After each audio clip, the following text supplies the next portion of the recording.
Oke, baik. Itu pembahasan dari Bung Andri mengenai konten atau isi 3 poin yang terdapat dalam Sumpah Pemuda. Ada pengakuan tentang tanah air, ada pengakuan tentang bangsa, ya, dan ada pengakuan tentang bahasa pemersatu. Ya, tadi sudah dijelaskan sama Bung Andri bahwa memang sebagai bahasa pemersatu, bahasa Indonesia itu diperlukan gitu ya, harus ada satu bahasa sebagai bahasa yang dapat mempersatukan perbedaan yang ada di Indonesia sebagai lingua franca gitu ya, bahasa Melayu Riau yang memang sudah umum banyak digunakan di kehidupan pergaulan orang-orang Indonesia pada zaman tersebut, memang sangat layak gitu, cocok dengan sebagai bahasa pemersatu gitu. Nah, tadi sempat disinggung sama Bung Andri ada puisi pra Sumpah Pemuda berarti ya? Iya, ada puisi tahun berapa, Bang? 1924 kalau nggak salah. Tahun 1924, karya salah satu founder bangsa kita gitu ya, salah satu founder negara Republik Indonesia, Muhammad Yamin. Judulnya Bahasa Bangsa. Ya, baik. Puisi karya Muhammad Yamin dengan judul Bahasa Bangsa. Bahasa Bangsa karya Muhammad Yamin. Selagi kecil berusia muda, tidur si anak di pangkuan bunda. Ibu bernyanyi lagu dan dendang, memuji si anak banyaknya sedang. Berbuai sayang malam dan siang, buayan tergantung di tanah moyang. Terlahir di bangsa, berbahasa sendiri, diapit keluarga kanan dan kiri.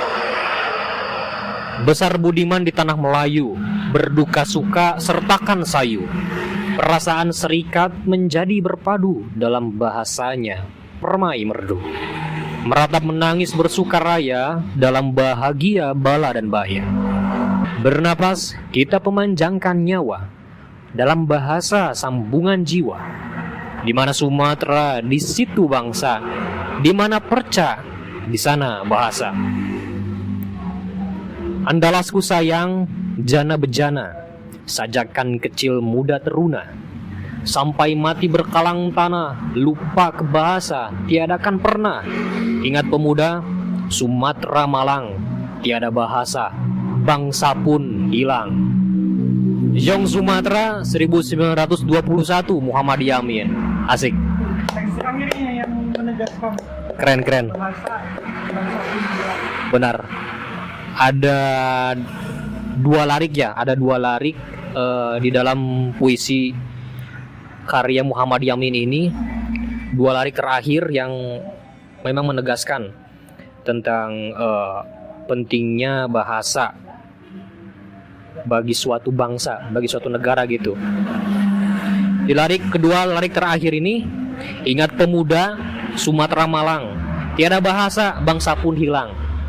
Sebuah pesan yang memang sangat luar biasa bagi kita para pemuda untuk jangan sampai tidak peduli gitu, tidak peduli dengan bahasa bangsanya sendiri. Asik. Baik, itu. Selanjutnya barangkali ada tanggapan dari beberapa rekan yang lain mengenai tadi sudah apa? Tadi ada 2 poin pembahasan ya, ada 2 poin pembahasan secara garis besar mengenai poin-poin di dalam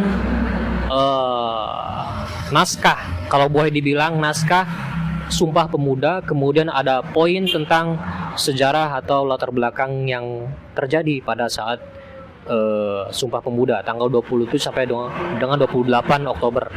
Maka barangkali ada tanggapan atau mungkin ada sesuatu yang bisa diambil gitu kan ya, secara titik tolak tanggal 27-28 Oktober ini menjadi titik awal bermulanya bangsa Indonesia lahir. Tanah air kita lahir ada kemudian bahasa kita untuk pertama kali sebagai bahasa pemersatu, bahasa Indonesia diakui atau disepakati.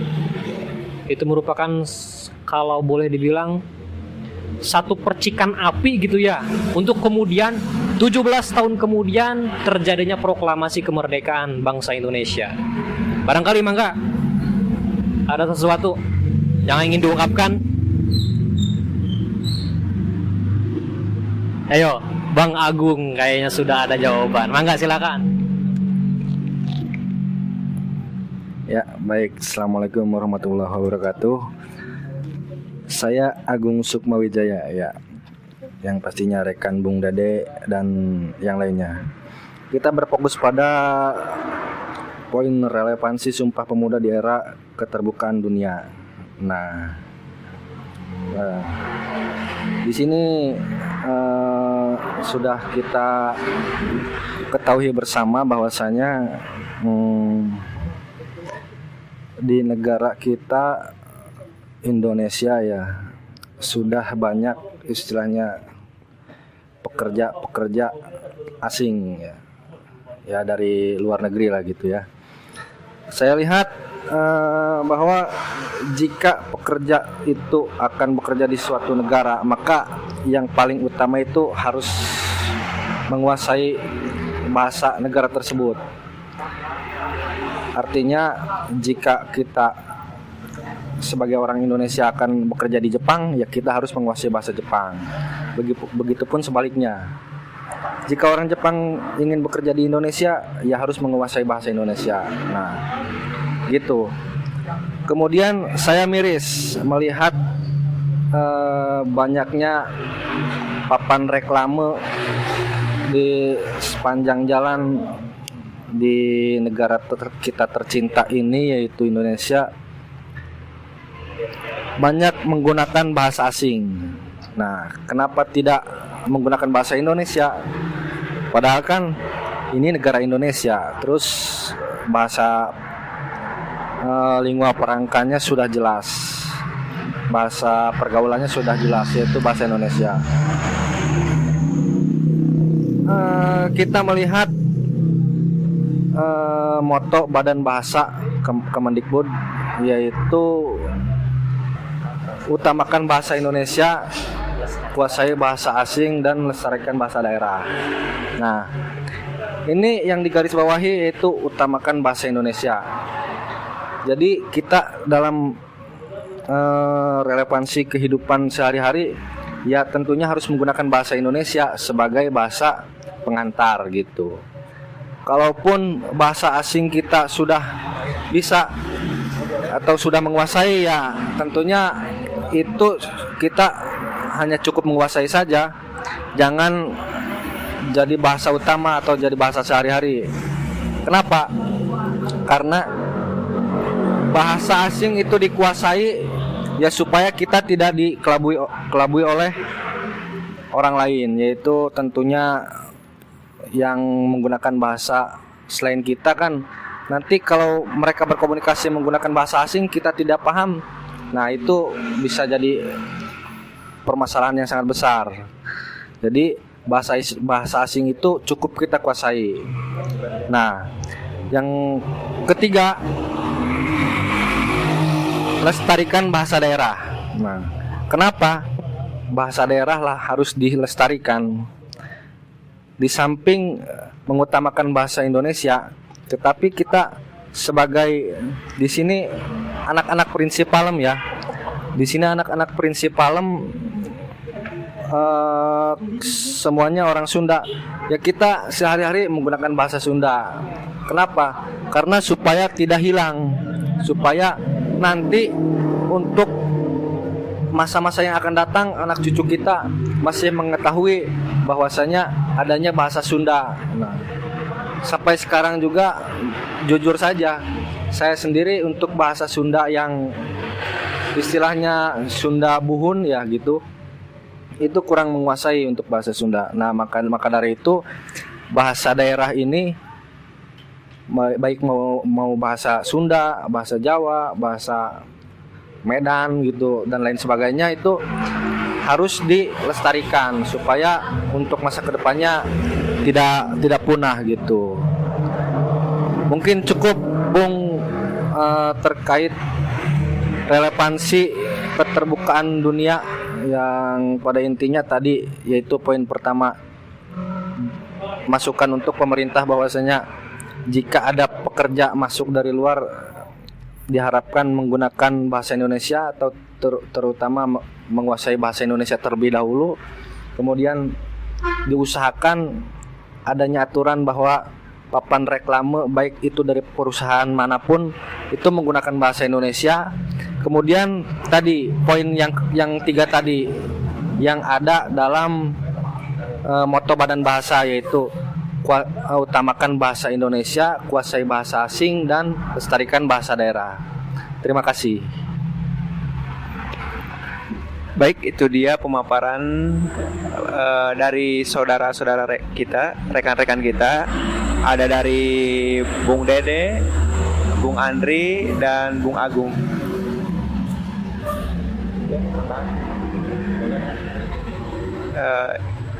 Baik, ada tambahan lagi nih dari rekan kita.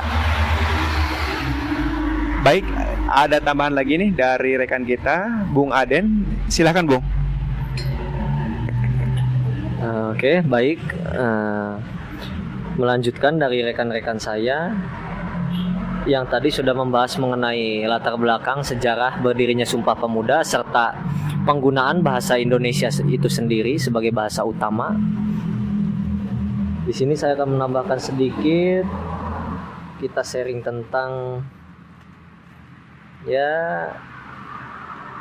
makna Sumpah Pemuda itu sendiri jika dilihat dari Kamus Besar Bahasa Indonesia. Kemudian kita kaitkan dengan sejarah sebelum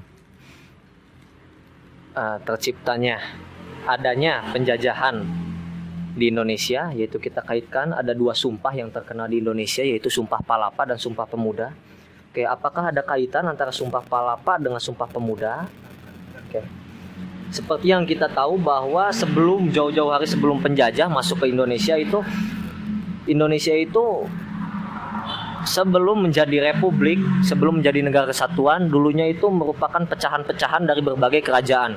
Termasuk ada beberapa kerajaan besar di Indonesia, diantaranya Sriwijaya, Majapahit.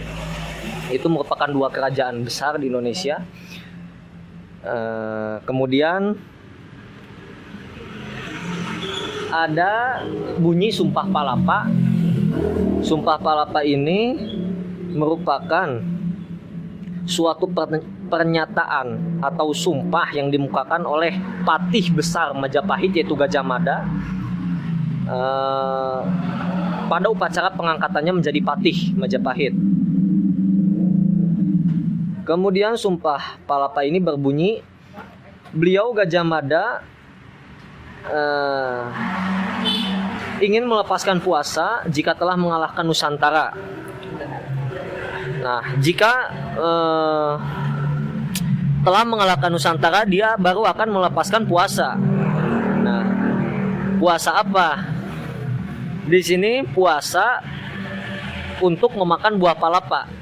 Jadi dia tidak akan memakan buah palapa terkecuali jika Nusantara itu menyatu semua. Di antaranya ada Tanjung Pura, Haru, Pahang, Dompo, Bali, Sunda, Palembang, Tumasik, dan lain-lain, masih banyak. Kemudian dari isi naskah tadi dapat diketahui bahwa pada masa diangkatnya Gajah Mada sebagai sebagian wilayah Nusantara yang disebutkan pada sumpahnya belum dikuasai Majapahit. Jadi Sumpah Palapa ini intinya ingin menyatukan Nusantara.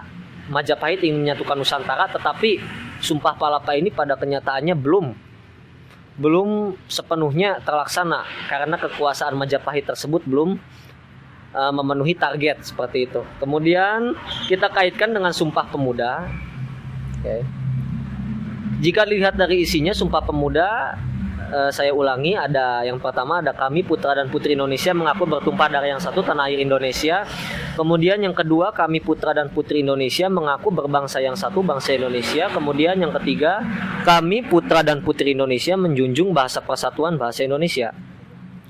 Jika dilihat dari isi Sumpah Pemuda, yang jadi pertanyaan itu ada kaitannya atau tidak dengan Sumpah Palapa. Isi Sumpah Pemuda menyatakan bahwa Nusantara atau Indonesia telah bersatu. Nah, ada satu lagi yang memperkuat kaitan kedua sumpah tersebut, yaitu peserta dari Sumpah Pemuda dan Sumpah Palapa ini berasal dari masyarakat semua pulau yang ada di Nusantara. Hanya saja Nusantara yang ketika pada zaman Majapahit dan zaman penjajahan ketika Sumpah Pemuda itu, Nusantara yang dimaksud itu berbeda, karena Nusantara ketika Majapahit itu bisa digolongkan lebih luas karena mencakup sampai ke negara-negara seperti Filipina. Nah intinya kesimpulannya yaitu karena sumpah tersebut, kedua sumpah ini tujuannya ingin mempersatukan Nusantara atau Indonesia, maka menurut saya pribadi kedua sumpah tersebut saling berkaitan. Apalagi Sumpah Palapa ini menurut saya bisa dikaitkan juga sebagai tonggak adanya persatuan bangsa Indonesia, tetapi dimatangkan lagi di Sumpah Pemuda ketika pada tahun 1928 seperti itu. Kemudian yang terakhir dari saya, pengaplikasian Sumpah Pemuda di zaman sekarang. Mungkin jika dilihat di Kamus Besar Bahasa Indonesia, poin yang pertama itu tanah air. Jika kita lihat tanah air itu tanah kelahiran. Nah, intinya yang harus kita tanamkan yaitu cinta tanah air, itu jelas. Mungkin di era sekarang banyak orang yang kadang ingin pindah negara dengan alasan modernisasi, seperti itu. Modernisasi karena budaya-budaya barat sudah mulai masuk ke Indonesia. Hampir setiap orang, khususnya kaum menengah ke atas, itu menurut saya cinta tanah airnya itu sudah mulai terkikis seperti itu. Intinya lebih ditingkatkan lagi cinta tanah airnya untuk pengaplikasian Sumpah Pemuda. Kemudian yang kedua, bangsa. Poin yang kedua, bangsa. Kami putra dan putri Indonesia mengaku berbangsa satu, bangsa Indonesia. Artinya kita sebagai bangsa Indonesia harus bersatu, harus kuat persatuannya. Baik itu persatuan dalam gotong royong lah di masyarakat, contoh hal kecilnya seperti itu, atau hal besarnya mungkin jika kepemerintahan yang tidak adil. Mari kita sebagai masyarakat kita satukan aspirasi, karena kita bangsa Indonesia, bangsa demokrasi seperti itu. Ayo kita terapkan Sumpah Pemuda ini di dalam kehidupan sehari-hari. Kemudian yang ketiga, berbahasa satu, bahasa Indonesia, seperti yang sudah tadi dijelaskan rekan saya Agung. Utamakan bahasa Indonesia, kuasai bahasa asing, lestarikan bahasa daerah. Satu, utamakan bahasa Indonesia, baik dalam segi formal ataupun non formal. Gunakan bahasa Indonesia yang baik dan benar. Oke, sekian dari saya, kurang lebihnya bermanfaat. Saya kembalikan kepada moderator. Baik, terima kasih. Itu dia pemaparan dari Bung Aden ya, untuk melengkapi dari pemaparan Bung Andri, Bung Agung, dan Bung Dede. Mungkin saya selaku moderator akan menyimpulkan sedikit ya dari pemaparan-pemaparan yang sudah disampaikan oleh rekan-rekan prinsip alam sekalian. Baik, tadi Bung Aden membahas seputar sumpah ya. Saya cari sumpah menurut KBBI. Sumpah adalah pernyataan yang diucapkan secara resmi dan bersaksi kepada Tuhan atau kepada sesuatu yang dianggap suci. Yang kedua yaitu pernyataan disertai tekad melakukan sesuatu untuk menguatkan kebenarannya, atau berani menderita sesuatu kalau pernyataan itu tidak benar. Yang ketiga, janji atau ikrar yang teguh akan menunaikan sesuatu. Nah, dari tiga pengertian di KBBI tersebut menunjukkan bahwa yang dimaksud dengan sumpah adalah sesuatu yang diucapkan dengan rasa teguh, keyakinan tinggi terhadap apa yang diucapkan dan bersaksi kepada Tuhannya seperti itu. Artinya generasi muda zaman dahulu memang sangat kuat sekali ingin mempersatukan pemuda-pemuda yang ada di Indonesia untuk bersatu dan menjadi negara yang maju seperti itu. Dan untuk tadi yang dibahas seputar Sumpah Pemuda, saya dapat simpulkan intisarinya ya. Intisari dari pembahasan yang tadi disampaikan oleh rekan-rekan saya bahwa Sumpah Pemuda ini yang pertama yaitu mempersatukan bangsa Indonesia. Yang dimaksud yaitu bahwa agar semua warga Indonesia, putra-putrinya bisa maju, bersatu, menjaga dan meningkatkan rasa persatuan secara bergotong royong tanpa membedakan latar belakang, status, dan lain-lain seperti itu. Seperti kita lihat, kita ketahui bahwa pada tanggal 10 November 1945 di Surabaya, kita ketahui bahwa golongan muda di sana, golongan santri, golongan pemuda dan santri bersatu untuk menghalau serangan sekutu yang ingin menguasai Indonesia. Seperti itu. Budi Utomo yang tadi disampaikan oleh Bung Dede. Yang kedua bahwa dengan Sumpah Pemuda turut mengokohkan cita-cita kemerdekaan, bahwa kita ketahui nenek moyang dan buyut kita sangat mengidam-idamkan kemerdekaan tersebut, dan adanya dengan Sumpah Pemuda tersebut bahwa kita turut memperjuangkan harapan dari para leluhur kita seperti itu. Untuk yang ketiga bahwa dengan adanya Sumpah Pemuda ini kita melahirkan adanya semboyan Bhinneka Tunggal Ika.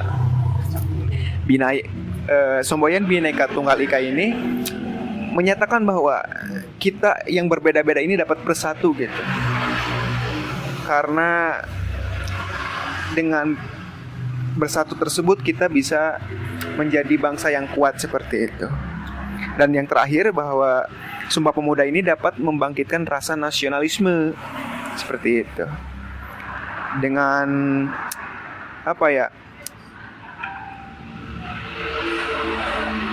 dengan rasa nasionalisme ini diharapkan pemuda-pemuda mampu mencintai, berkontribusi, menjaga dan melindungi bangsa Indonesia yang utuh dan kuat seperti itu. Mungkin itu yang dapat disimpulkan dari pembahasan rekan-rekan sekalian.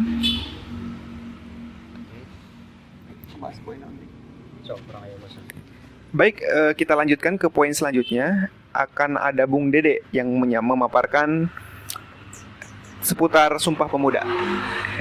Silahkan, Bung. Oke.